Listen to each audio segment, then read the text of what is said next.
Now let's talk about BC against Virginia Tech. Of course, BC rolling all year. There were some people who were onto that in the beginning of the season, and those people have cashed very, very nicely, both with their team total overs and their spreads. Virginia Tech pounded by Georgia Tech last game. Tough one. Is VC going to roll again here? What do you think, Al?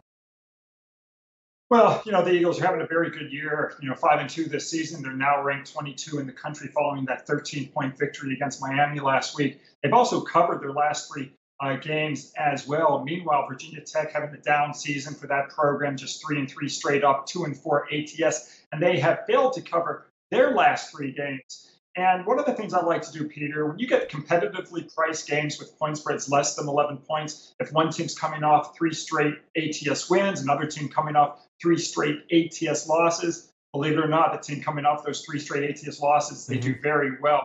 The teams coming off the wins, they've covered just 41 of 113 games going back to 1980. So that's a contrarian play. I do like Virginia Tech. That's one of the reasons I like them. Another, Virginia Tech just got blown out last week by Georgia Tech at home by 21 points. But 500 or better teams that were blown out by more than 20 points in their last game at home, if they also were favored in that defeat, those teams have covered 62% since 1980, provided they're playing a conference opponent and not favored by 3 or more points. So I'm going to take the points as Virginia Tech's installed as a home underdog here. I'm going to take the points with the Hokies. All right, it's a split line, 2 or 2.5, and I should have mentioned this before we did the segment, but I would have bet everything that's the way you were leaning. I know this is how you think, Al McMorty. It's a little bit contrarian. That's why there's a value that tends to endure when you have two teams. One team has been playing great recently against the spread.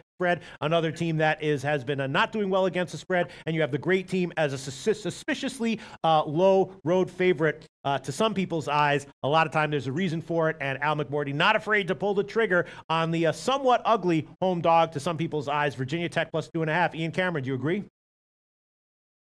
No, not on this one. I like Boston College here. Look, it's simple for me with Boston College. They're a team that they can run the football. They're going to win and cover.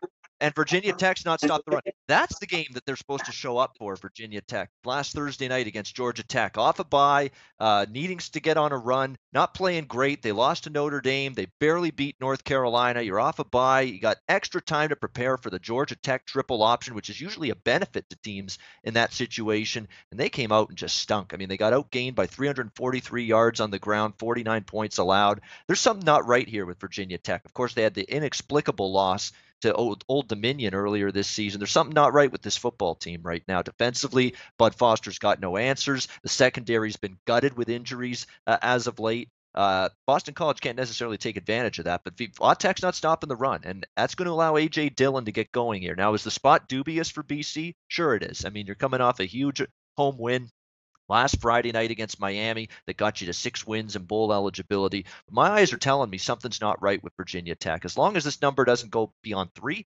I'll lay less than that here with Boston College as an official pick. Wow, there you go. I love it when this happens, an official pick. And, of course, all the reasons that Ian Cameron stated for liking Boston College, Al McMorty is aware of, which is why there might be some enduring value with the kind of contrarian plays that Al McMorty looks for, but they're not right all the time. We'll see who is proven to be accurate in their analysis of this game. BC -2, -107 is the current line at Pinnacle. And once again, it is a split line. So if it does land on exactly 2, Ian Cameron will get a push and Al McMorty will get a win. That's why line chopping is so important no matter where you are in your handicapping career, just starting out or been doing it for 40 years. Ian Cameron's going to take Boston College -2, -107.